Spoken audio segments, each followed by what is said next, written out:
আমি মৌমিতার টপিক নিয়ে কথা বলতে এলাম। আমি চাই মৌমিতাকে যেরকম যারা শাস্তি দিয়ে মেরেছে, আমি চাই তাদেরকে ঠিক তার থেকে অনেক অনেক অনেক বেশি শাস্তি দিয়ে মারা হোক।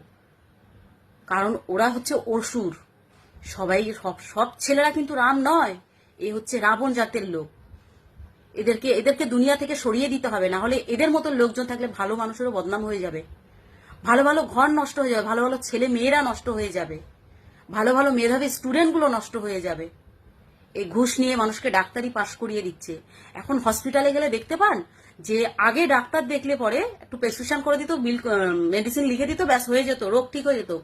এখন যে কোনো হসপিটালে যে কোনো চেম্বারে গেলে আগে তাকে এত টেস্ট করতে দেবে, এত টেস্ট করে তবে সে জানতে পারবে এই পেশেন্টটার কি রোগ হয়েছে না হয়েছে, তারপরে তার ট্রিটমেন্ট শুরু হবে। টেস্টের যা কস্টলি, কোথায় পাবে এত গরিব মানুষ? কোথায় পাবে? এই সমস্ত বাজে ডাক্তারদেরকে দুনিয়া থেকে সরিয়ে দেওয়া উচিত।